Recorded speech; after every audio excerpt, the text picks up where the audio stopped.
Hi everyone, happy Friday. It's nice to see you again. Welcome to my show, May We Talk. And today I have a guest to join my show. Her name is Ann Badmus. Welcome. Thank you, man. Glad to be here. Thank you for joining my show. I know that you've been doing a legal service, immigration service. Can you tell me a little bit about the background of yourself? Okay, well, thank you. Thank you for the opportunity. So, yes, I have been an immigration attorney for over 25 years or so. And what we do is basically practice immigration law as helping clients with family-related immigration, business-related immigration, and employment-related immigration. So I can talk a little further about what all that means later. But as far as my background is concerned, I went to University of Delaware for undergraduate and then went to law school at Widener University School of Law. Started out in corporate practice, and after about 5 years of working with a law firm, I decided to start my own practice and included immigration. We are now based in Texas, Dallas, Texas, and have been here for a little bit over 20 some years, helping clients not only in the Dallas area, but actually nationwide. Okay, sounds good. Also, you're the nominee of the last year's Superstar Contribution Award, and also your advisory board with the Americans Chambers. Obviously, you've been doing a lot of social communities serving as well. And would you like to share some experience? Sure. So, yes, I have been involved in various organizations, community organizations, and specifically in the Dallas area or Dallas-Fort Worth area. I love to be involved with the community, certainly, and it's been a great experience, not only professionally, but socially and community, and all those things are great.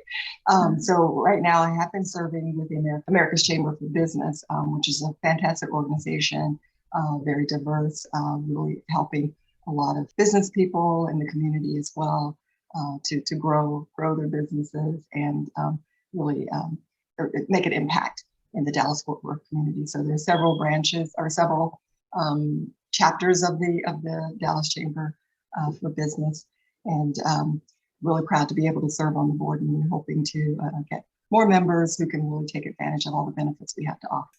Yeah, I mean, because my foundation is a nonprofit as well, and we do a lot of effort on helping artists' dreams, which including providing the training opportunity, and also we host the Miss Economic World Beauty Pageant, and also we provide them with some job opportunities like a fashion business, and also we host the charity shows, just like a Superstar Award Gala, and so that we can encourage people to put more effort and put more attention. And also we select the artists to be able to endorse and help with the economy. This is what we're doing. And in the coming 2000, actually it's a new year already. 2022 already. Yes, I've created a NFT tiger, which is going to be advertised in the New York big screen. And we're making a lot of product, and we're trying to build our NFT assets.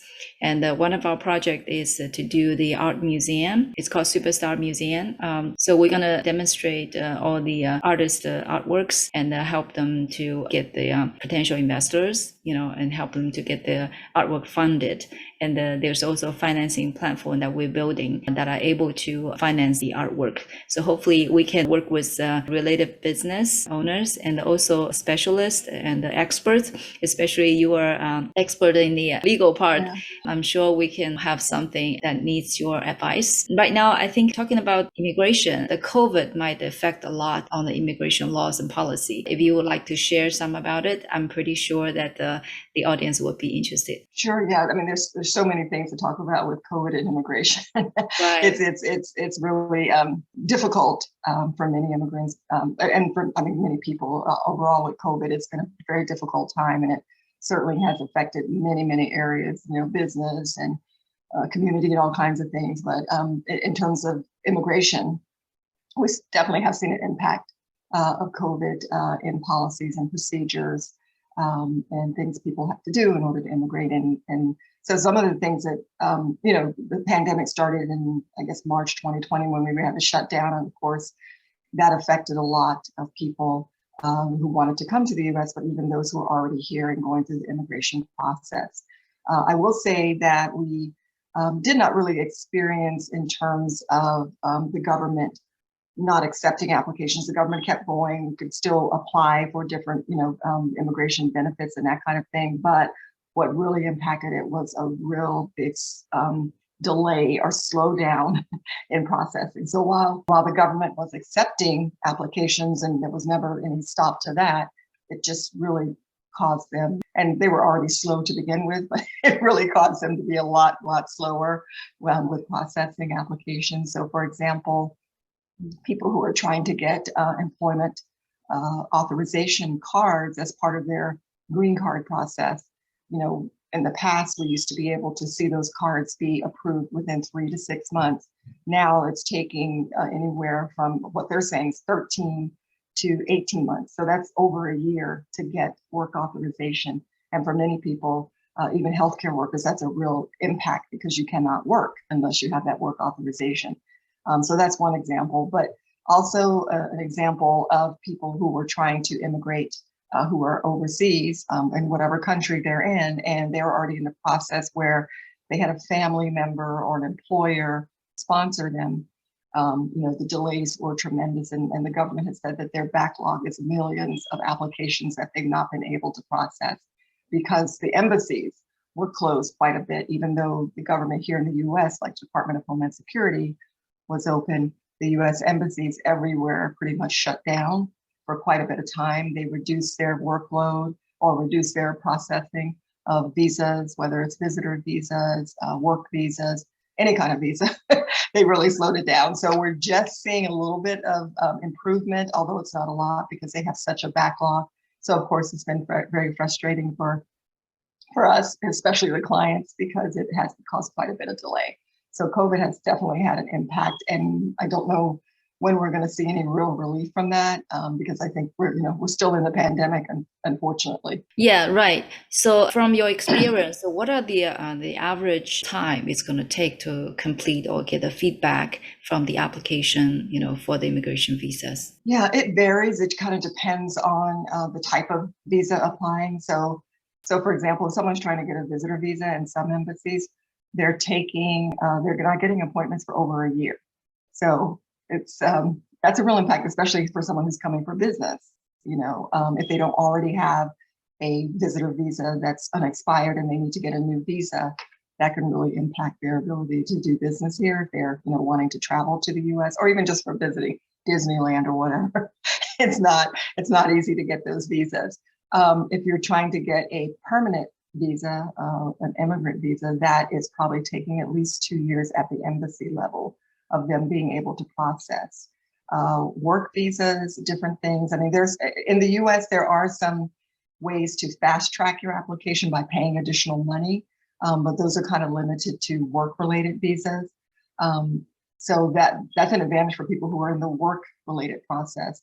But other than that, people who are trying to immigrate through family and that kind of thing, probably looking at least 1 year to 2 years of trying to get your permanent status. But it really does vary because it really depends on a lot of different factors. Okay, so what are the most issues that encountered applicants from your experience for this situation? The delays and that kind of thing. Well, in applying, I mean, you have people who are in different parts of the process. So people who are just kind of new and starting out and trying to apply for, let's say someone gets married to a citizen and they're trying to apply for the green card through that process. They have to make sure, of course, that you have all the documents necessary, things that people sometimes don't think about, like I need to have my birth certificate. It's like oftentimes we get the question, well, can we just use our passport, instead of a birth certificate? Because sometimes it's difficult to get those birth certificates if they haven't, kept them around. Or sometimes you have certain countries where people didn't regularly register birth certificates. And so they have to go through other routes in order to be sure that they have that birth evidence. And so that can be a difficult thing. A lot of people don't realize they have to have that kind of background information in order to apply for the green card, even though it doesn't seem to make sense since you're born, definitely, and you have other proof of your identity and that kind of thing. But they actually do want things like your birth certificate being registered at the time of your birth. So that's one thing. I mean, there's a lot of documents in any application. So you want to make sure that it's not just about the form that you might find online or you print out. A lot of that information has a lot of legal rules behind it, so that if you aren't careful in terms of or don't understand the question and that kind of thing, and you put in the wrong answer, it could have an impact on your application. So it's very important to really understand what that question is about. It may seem like a simple question, but it may end up being a problem if it's not answered correctly. So in addition to those forms, there's also other proof that you have to provide. So depending on the type of application that you're submitting, there's all kinds of information that you have to gather and make sure that it's in the proper format, provide, responsive to what they're asking for. So a lot of that paperwork, a lot of people think it's just forms, but it's more than forms. There's so much so much that's required. So of course, as a lawyer, I always suggest to at least get initial advice, even if you decide you want to do it on your own or you think it's simple enough to do on your own. You probably still want to talk with an immigration attorney just to make sure that you're on the right track. We've had people come to us that used the wrong form to do something that they wanted to do, and that caused more problems Right. than necessary. And so for an attorney to fix those problems, it ends up being sometimes a lot more, even in cost, than if you ask them to do it in the first place. Right. Yeah. Because myself has been going through the green card application, the process myself. And when I see those forms, at first I said, oh, it's just the forms. So when we go through those forms, we're not sure what the answer is. You don't want to give the Right, wrong exactly. answer because you only have one chance, and you want to do it right. Exactly. So I think it worth it to pay a little bit extra for the professional service for that. And I think that's your job, and you've been doing this full time, the whole time. Hopefully through this show, people know more about what you can do, and they can find the good service to file the case successfully. That's what we're looking for. Thank you for joining us, and thank you for sharing your experience with us. Hopefully we will be able to help more people that encounter the challenging situation for the immigration application and also affected by COVID, and hopefully we could do things for them. And meanwhile, I'll keep safe. I know recently the Texas COVID infection rate has been rising up. It has. Yeah. I've just personally, fortunately, I have not had COVID, but personally, so many people that, are getting it from clients to friends and things. And I'm like, oh my goodness, it seems even worse than it was when it first started. The infection rate seems to be a lot quicker or faster or whatever. Because I feel when my friends got infected too, even they got vaccine, you never know when you got it. So you have to be very careful. Yes. Yeah. Take all those precautions. Definitely. Right. Yeah, exactly. So much for the show, and have a nice weekend. Oh, thank you so much.